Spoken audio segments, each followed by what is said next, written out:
সুপ্রিয় দর্শক, স্বাগত জানাচ্ছি বাংলা টিভির নিয়মিত খেলাধুলা ভিত্তিক আয়োজন খেলার মাঠের অনুষ্ঠান থেকে। আপনাদের সঙ্গে আছি আমি তানজিদ সাগর। আর আজকে আমার সঙ্গে আছেন বাংলাদেশ ক্রীড়া লেখক সমিতি বিএসপি এর সিলেট শাখার সম্মানিত সভাপতি মান্না চৌধুরী এবং সাধারণ সম্পাদক আব্বাস মুস্তফা খান। দুজনকেই আমরা বাংলা টিভির খেলার মাঠের অনুষ্ঠানে স্বাগত জানাচ্ছি। সুপ্রিয় দর্শক, আমরা আজকে শুরুতেই একটা বিষয় নিয়ে আলোচনা করতে চাই, সেটা হচ্ছে সাম্প্রতিককালে বাংলাদেশ ক্রীড়া লেখক সমিতি বিএসপি এর সেরা শাখা হিসেবে সিলেট শাখা মনোনীত হয়েছে এবং পুরস্কৃত হয়েছে। এটা আমাদের সিলেটের জন্য গৌরব। এই বিষয়টি নিয়ে আমরা কথা বলবো প্রথমে বিএসপি এর সিলেট শাখার সভাপতি মান্না চৌধুরীর সঙ্গে। এই অর্জনটাকে আপনি কীভাবে দেখছেন? ধন্যবাদ দিদি ভাই।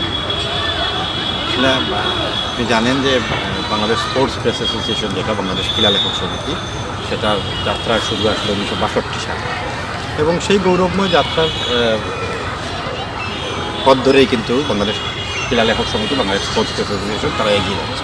এবং বাংলাদেশ স্পোর্টস প্রেস অ্যাসোসিয়েশন আপনি জানেন যে ইন্টারন্যাশনাল স্পোর্টস প্রেস অ্যাসোসিয়েশনের একটা শাখা সংগঠন, যেটা ইন্টারন্যাশনাল স্পোর্টস প্রেস অ্যাসোসিয়েশন 1924 সালে যেটা প্রতিষ্ঠিত হয় ফ্রান্সের প্যারিসে। এবং সেই বাংলাদেশ ক্রীড়া লেখক সমিতি তাদের দীর্ঘ যাত্রায় তারা নানা রকম সৃজনশীল কাজ করে আসছে এবং বাংলাদেশ ক্রীড়া লেখক সমিতি 8টি শাখা আছে সারা দেশে। 8টি শাখা আছে এবং এই 8টি শাখার একটি শাখা হলো সিলেট, যেটা এবং আপনি জেনে হয়তো আনন্দিত হবেন এবং বিস্মিত হবেন যে বাংলাদেশ ক্রীড়া লেখক সমিতি সিলেট শাখার প্রতিষ্ঠাকাল কিন্তু 1974 সাল। 1974 সাল থেকে বাংলাদেশ ক্রীড়া লেখক সমিতি সিলেট শাখা তারা সিলেট শাখা আমরা চালিয়ে আসছে। এবং আমাদের প্রতিষ্ঠাতা সভাপতি ছিলেন মরহুম রেজা চৌধুরী, তার হাত ধরেই বাংলাদেশ ক্রীড়া লেখক সমিতি সিলেট শাখায় সিলেটের প্রতিষ্ঠা পায়। এবং এরপর থেকে আপনি জানেন যে নানা সৃজনশীল কাজের মধ্যে দিয়ে সিলেট শাখা অগ্রগতি হয়েছে এবং তারই ধারাবাহিকতায় এখন আমরা সভাপতি সম্পাদক আছি আমি মান্না চৌধুরী এবং সম্পাদক।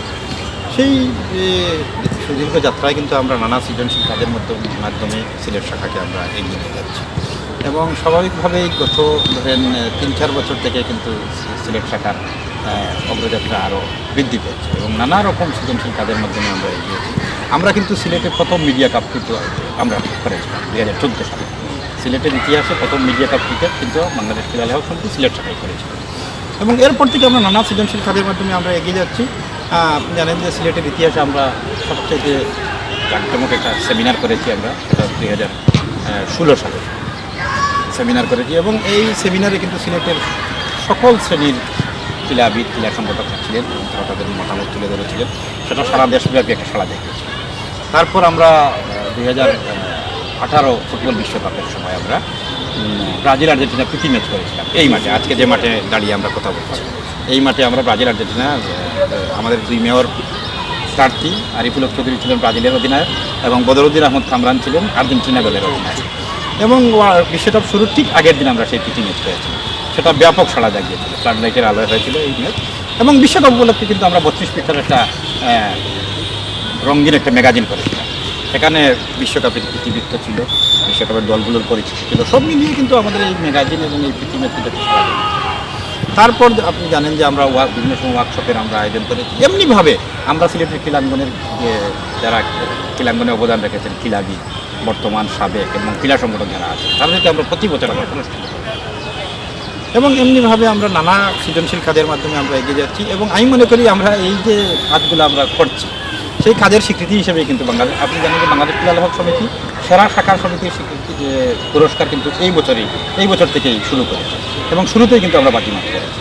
আমরা আমাদের যে আমি মনে করি যে সেটা আমাদের প্রাপ্যই ছিল। আমরা যতটুকু কাজ করেছি নানা সৃজনশীল কাজের মাধ্যমে আমরা আমাদের অগ্রযাত্রা অব্যাহত রেখেছি এবং তারই পুরস্কার হিসেবে আমরা এই অর্জনটাকে আমরা মনে করি যে আমরা এই পুরস্কার পেয়েছি এবং এই অর্জনকে আমরা সারা সিলেটবাসীর সাথে আমরা ভাগ করে নিতে চাই এবং সিলেটের ক্রীড়াঙ্গনের সাথে আমরা ভাগ করে নিতে চাই। অবশ্যই সেটা আমাদের জন্য গৌরবের ব্যাপার এবং একটা কথা একেবারেই না বললেই নয়, সেটা হচ্ছে মাঠে কিন্তু খেলোয়াড়রা খেলেন, কিন্তু সেই খেলাটাকে যারা সাধারণ দর্শক আছেন, ক্রীড়ামোদী আছেন, তাদের কাছে তুলে ধরবার দায়িত্বটা কিন্তু কাঁধে তুলে নিয়েছেন এই ক্রীড়াবিদ যারা আছেন তারা। তো এবার এই বাংলাদেশ ক্রীড়া লেখক সমিতি সিলেট শাখার সাধারণ সম্পাদক আব্বাস মুস্তফা খান, আপনার কাছে জানতে চাইব এই যে ক্রীড়া লেখক হবার নেপথ্যে আসলে এই যে আমরা যাদেরকে দেখি ক্রীড়া বিষয়ে বিভিন্ন লেখালেখি করছেন, এখানে তরুণদের অংশগ্রহণ নিয়ে আপনার মতামত কী বা কী রকম তরুণ এখন এই ক্রীড়া লেখক হবার বাসনা নিয়ে উঠে আসছেন, আপনাদের কাছে কীরকম সাড়া পাচ্ছেন? ধন্যবাদ। প্রথমে আমি একটু যোগ করে নিতে চাই যে আমাদের বিএসপি যেটা আমরা সেরা শাখা অর্জন করেছি, গৌরব অর্জন করেছি, সেটা আসলে বাংলাদেশের 64 জেলার মধ্যে মাত্র 8টি শাখা আছে এবং খুব মানে এটাকে খুব স্ক্রুটিনি করে কিন্তু শাখাগুলো দেওয়া হয়। দেখেন 64 জেলার মধ্যে মাত্র 8টি শাখা দেওয়া হয়েছে বিএসপি শাখা সংগঠন হিসাবে। সে তুলনায় আমরা কিন্তু একটা গৌরবময় পথ চলাই বলবো বিএসপি, যেটা 76 থেকে শুরু হয়েছে। আমরা আর কিছুদিনের মধ্যেই কিন্তু পথ চলার সুবর্ণ জয়ন্তী পালন করবো, উৎসব করবো ইনশাআল্লাহ। সে ধারাবাহিকতায় আমরা কিন্তু এই সেরা শাখার অর্জন করতে পেরেছি। এটা আসলে শুধু আমাদের অর্জন না, এটা সিলেটের ক্রীড়াঙ্গনের অর্জন এবং সিলেটের স্পোর্টস বান্ধব মানুষের অর্জন আমি বলবো। আর আপনি যেটা বলছেন যে তরুণ সাংবাদিকরা কেমন আসছেন, ক্রীড়া লেখকরা, আসলে দেখেন সিলেট এখন হচ্ছে একটি আন্তর্জাতিক ক্রিকেটের নগরী, আন্তর্জাতিক ফুটবলের নগরী, যেখানে ইন্টারন্যাশনাল ক্রিকেট স্টেডিয়াম আছে, which is the most beautiful venue in South Asia. So আমরা কিন্তু এখানে স্পোর্টস জার্নালিজমের কিন্তু অনেক অপরচুনিটি রয়েছে এবং অনেক প্রতিভাবান আমি ক্রীড়া লেখক এসেছেন, কিন্তু আমি বলবো প্রয়োজনের তুলনায় খুবই কম। কারণ হচ্ছে আমাদের যে লোকাল নিউজ পেপারগুলো আছে এগুলোতে কিন্তু দু চারটি আছে যে তারা স্পোর্টস জার্নালিজমকে প্রমোট করছে ভালোভাবে, তাদের নির্দিষ্ট পেজ আছে, কিন্তু অনেক কাগজগুলো কিন্তু সেক্ষেত্রে সেরকম গুরুত্ব দেওয়া হচ্ছে না। এবং আমি যেটা মনে করি সেই লোকাল পত্রিকাগুলো এবং যদি জাতীয় পত্রিকাগুলো ঢাকা থেকে যদি এবং ন্যাশনাল টেলিভিশনগুলো যেগুলো আছে সেগুলো থেকে যদি সিলেটকে স্পোর্টস সিটি বা ইন্টারন্যাশনাল স্পোর্টসের নগরী হিসাবে যদি তারা বিবেচনা করেন, গুরুত্ব অনুধাবন করতে পারেন, তাহলে কিন্তু সিলেটে স্পোর্টস জার্নালিস্টদের অনেক তরুণ স্পোর্টস জার্নালিস্ট আসবে এবং সিলেটের একটি ব্র্যান্ডিং হবে কিন্তু ওয়ার্ল্ড ওয়াইড। এবং আমি যেটা আপনি বলতে চাই যে স্পোর্টসের সাথে কিন্তু ট্যুরিজমের একটি ব্যাপার আছে। সিলেট কিন্তু স্পোর্টস সিটি না, সেটা স্পোর্টস ট্যুরিজমটাও কিন্তু কাজে লাগবে এই যদি স্পোর্টস রিপোর্টাররা উঠে আসতে পারে তাদের লেখনির মাধ্যমে। সুতরাং আমার মনে হয় যে ঢাকার পত্রিকাগুলো, টেলিভিশনগুলো এবং সিলেটের যারা পত্রিকার মালিক পক্ষ বা যারা অভিভাবক রয়েছেন তারা যদি এই বিষয়টাকে গুরুত্ব দেন তাহলে কিন্তু অনেক প্রতিভাবান স্পোর্টস রিপোর্টার বেরিয়ে আসে। এতে মানে আমাদের সিলেটের ক্রীড়াঙ্গনেরই লাভ হবে। সিলেটের ক্রীড়াঙ্গন কিন্তু একটি ম্যাজিক্যাল চেঞ্জ হবে আমার বিশ্বাস। অবশ্যই আমরাও চাইবো, আবু মুস্তফা খানের কথা সূত্র ধরেই এটা বলতে চাই যে সিলেট যেন স্পোর্টস ট্যুরিজমের একটা কেন্দ্র হয়ে ওঠে। আমরা কিন্তু দেখি বিশ্বের বিভিন্ন জায়গায় খেলাধুলাকে কেন্দ্র করে কিন্তু ট্যুরিজম গড়ে ওঠে, যেমন নিউজিল্যান্ড কিংবা ইংল্যান্ডের কথা যদি বলি, সাউথ আফ্রিকার কথা যদি বলি, সেখানে এই খেলাধুলাকে কেন্দ্র করেই কিন্তু অনেকে সেখানে বেড়াতে যান, সেটা একটা বেশ চমৎকার আয়োজন তারা করে থাকেন সেই স্বাগতিক দেশগুলো। তো সেই বিএসপির এই সাফল্য থেকে আমরা একটু অন্য আরেকটা সাফল্যের গল্পে এবার যেতে চাই।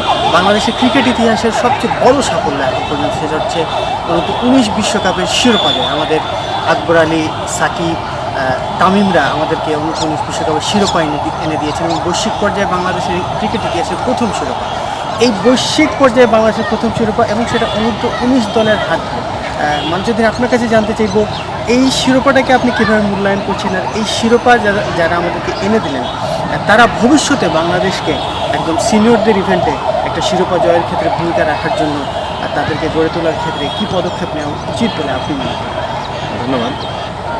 সেটা আমাদের জন্য সত্যি আনন্দের এবং বিরাট একটা গৌরবের ব্যাপার। আমি মনে করি যে আমরা প্রথম বিশ্বকাপ জয় করি।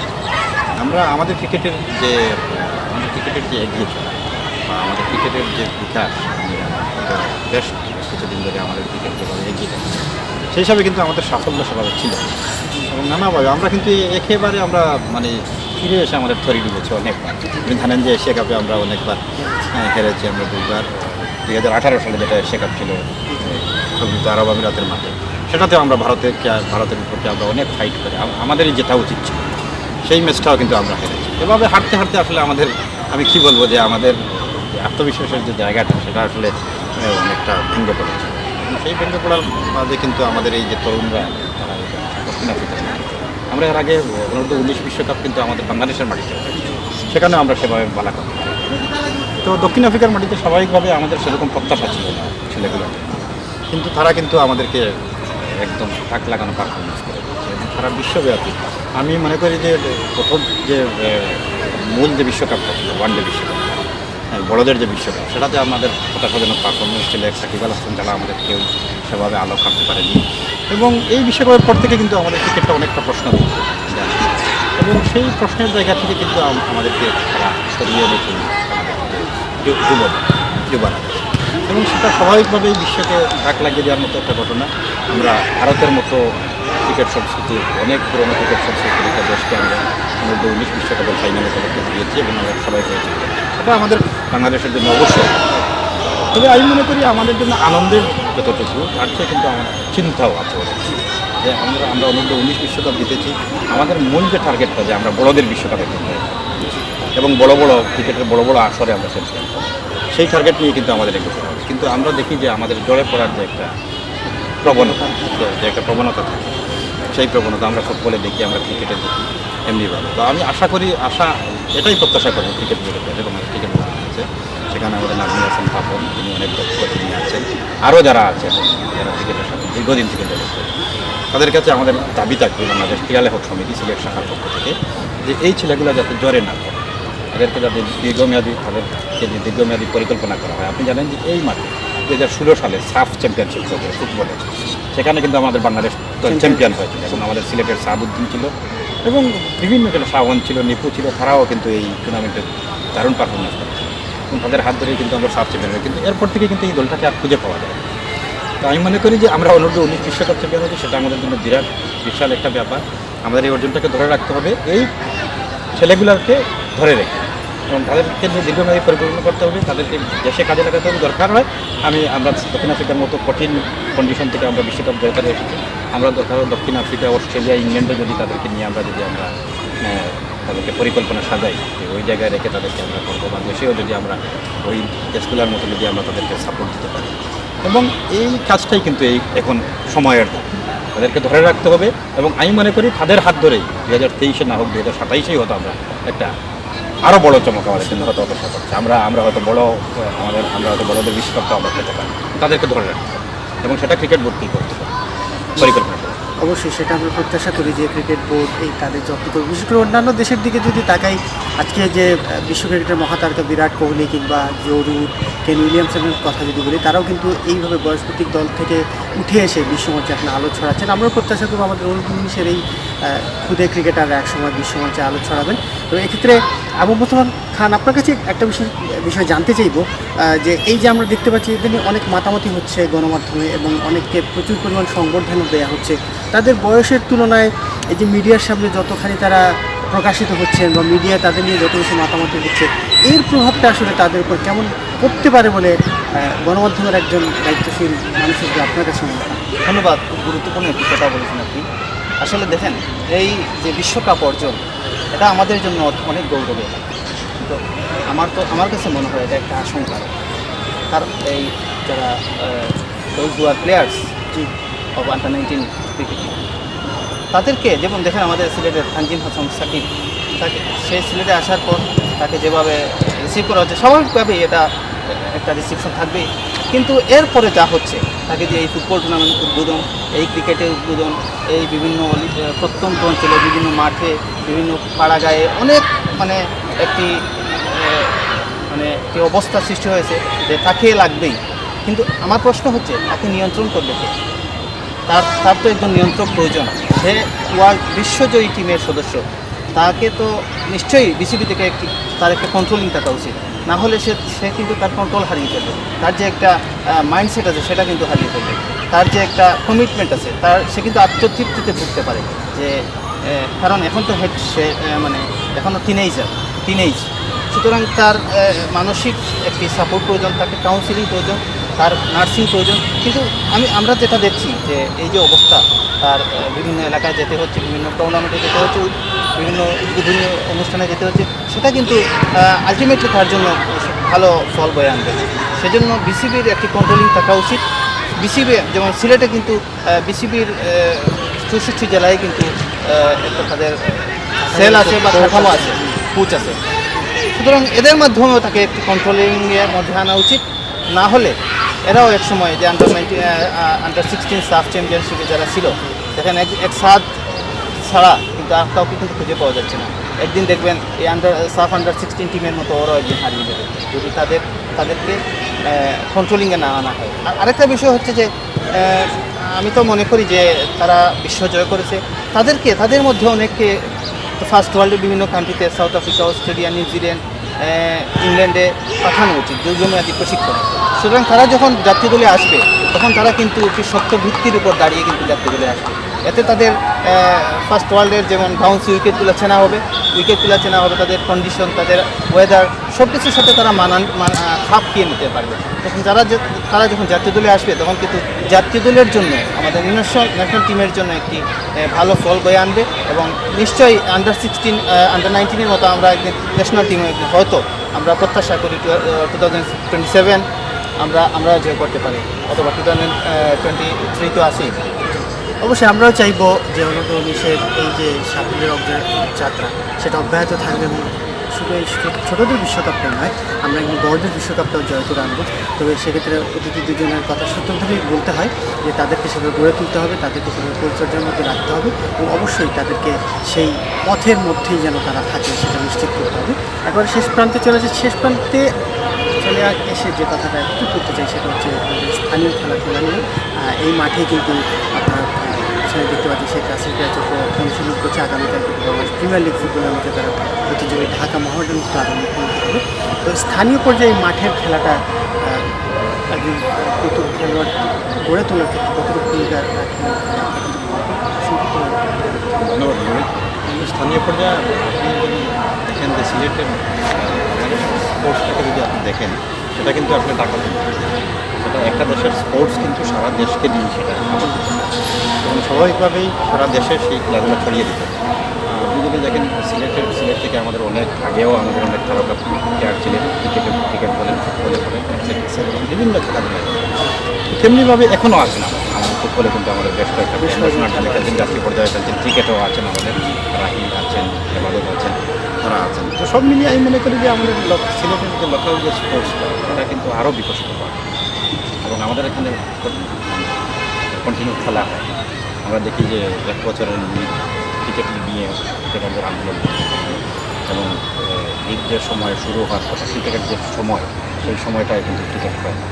আমরা হয়তো বৃষ্টিতে আমরা ক্রিকেট নিয়ে যাই বা ফুটবলের কথা যদি আপনি বলেন যে অনেক দিনের ফুটবলারদের অনেক দিনের ডিমান্ড ছিল যে প্রিমিয়ার লিগ ফুটবল, সেটা কিন্তু 2016-তে শুরু হয়েছিল এবং শুরুতেই শেষের বর্ষে এই প্রিমিয়ার লিগে। আর কিন্তু প্রিমিয়ার লিগ আর এখনও মাঠে বেড়ায়নি। প্রথম বিভাগ বলেন, দ্বিতীয় বিভাগ বলেন, সেগুলোও নিয়ম হয়েছে। আসলে সেটার একটা বড় যে একটা কারণ, কিছুদিন আগে আমাদের জেলা ক্লাবের খেলাধুলা করেন মাহিউদ্দিন আহমেদ সেলিমও আমাদের সাথে কথা বলেছে যে মাঠের অভাব। সিলেটে কিন্তু প্রচুর মাঠের অভাব। আগে আমাদের বন্ধুটা তারা আমাদের বলেছেন যে সিলেটে প্রচুর মাঠ ছিল, এখন মাঠ সম্পূর্ণ হয়ে আসছে। মাঠের যে সবথেকে স্পোর্টস বিকশিত না হওয়ার যে কারণ সবথেকে বড় যেটা সেটা হলো মাঠ। সেই মাঠের ব্যাপারটা আমাদের বাড়াতে হবে, অনেক মাঠের দরকার সিলেটে এবং সিলেটে কিন্তু অনেক প্রতিভা আছে, সব খেলাতেই সিলেটের প্রতিভা আছে এবং সেই প্রতিভা আপনার বিকাশ ঘটাতে হলে কিন্তু মাঠের দরকার, মাঠ থাকতে হবে। এবং সিলেটের যদি লোকাল লিগগুলো যদি না হয় তাহলে আপনি কীভাবে আপনি স্পোর্টসে আপনি সিলেটের এই ব্যাপকতা আপনি আসেন। মাঠ থাকতে হবে, কন্টিনিউ খেলাধুলা হতে হবে, সবগুলো খেলা হতে হবে। অ্যাথলেটিক্সটা আমাদের হারিয়ে এখন সিলেটের কোনো অস্তিত্ব কিন্তু আমাদের কিন্তু অনেক নাম করা অ্যাথলেটিক্স। তো এই দিকগুলো যদি আমরা বিবেচনা করি তাহলে কিন্তু আমাদের সিলেটের স্পোর্টস কিন্তু আমি মনে করি যে আমরা পিছিয়ে আছি। আসলে পিছিয়ে থেকে আমাদের এগিয়ে যাওয়া উচিত। সভাপতি সাহেবের সাথে একটু যোগ করি, আসলে আমাদের তিনি যেটা বলছেন আসলে সত্য, যেটা আমাদের মাঠের কোনো অভাব, মাঠের অভাবের সাথে আমাদের কিন্তু পৃষ্ঠপোষকতার খুবই অভাব। সিলেটে একজন দুজন পৃষ্ঠপোষক ছাড়া, স্পন্সর ছাড়া আমরা কিন্তু আর কাউকে স্পন্সর খুঁজে পাই। অথচ সিলেটকে বলা হয় ধনী সিলেট, সিলেট হচ্ছে ধনাঢ্য ব্যক্তিদের, প্রবাসী অধ্যুষিত, প্রাকৃতিক সম্পদে সমৃদ্ধ, অনেক কিছু, পর্যটনে সমৃদ্ধ, টাকা পয়সার অভাব নেই।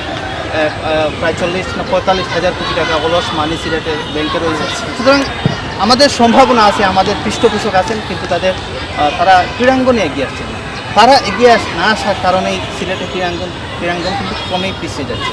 এবং যারা এখন ন্যাশনাল টিমে, যারা এই যে বলেন রাহি, এবাদত, এই টেস্ট টিমে খেলছে এখন, একসময় অলোক রাজিন ছিল, এনামুদ্দিন ছিল, তাপস মিশ্র ছিল, শিবুল হোসেন শান্ত ছিল। একসময় কিন্তু আমরা কিন্তু এভাবে যদি চলতে থাকে, পৃষ্ঠপোষকরা যদি মুখ ফিরিয়ে নেয়, তাহলে কিন্তু একসময় আমরা কিন্তু সিলেট ক্রীড়াঙ্গন কিন্তু ন্যাশনালি আর আমরা খুঁজে পাবো না, হয়তো শূন্যের পর্যায়ে নেমে আসবে। এজন্য আমাদের পৃষ্ঠপোষকরা এগিয়ে আসা উচিত এবং আমাদের ধনী ব্যক্তিদের অভাব নেই। ধনী ব্যক্তিদের আমরা তাদের যে বড় তাদের সেটা আমরা বাস্তবে দেখতে চাই। অবশ্যই আমরাও চাইবো সিলেটের ক্রীড়াঙ্গন এগিয়ে যাবে। এবং মোস্তফা খানের কথা সূত্র ধরে বলতে চাই যে পৃষ্ঠপোষকতায় আরও অনেকে এগিয়ে আসবেন আমাদের সিলেটে। আমরা জানি অনেক অনার্থ ব্যক্তিত্ব এবং ক্রীড়ানুরাগী রয়েছেন, তারা এই পৃষ্ঠপোষকতায় এগিয়ে আসবেন। সুপ্রিয় দর্শক, আজকের অনুষ্ঠান বাংলা টিভির এই খেলার মাঠে তাদের সাথে এখানে বিদায় নিতে হচ্ছে। আজকের অনুষ্ঠানে আমাদের অতিথি হিসেবে উপস্থিত ছিলেন বাংলাদেশ ক্রীড়ালিপিক সমিতি বিএসপির সিলেট শাখার সভাপতি জনাব মান্না চৌধুরী এবং সাধারণ সম্পাদক আহমদ মোস্তফা খান। দুজনকে বাংলা টিভির খেলার মাঠে অনুষ্ঠানের পক্ষ থেকে ধন্যবাদ এবং কৃতজ্ঞতা জানাচ্ছি। ধন্যবাদ আপনাকে। সবাইকে ধন্যবাদ জানিয়ে আজকের অনুষ্ঠান এখানেই শেষ করছি। আগামী রবিবারে নতুন কোনো অতিথি নিয়ে নতুন কোনো বিষয় নিয়ে আবার কথা হবে সবার সঙ্গে। সবাই ভালো থাকুন, সুস্থ থাকুন, নিরাপদে থাকুন। ধন্যবাদ সবাইকে।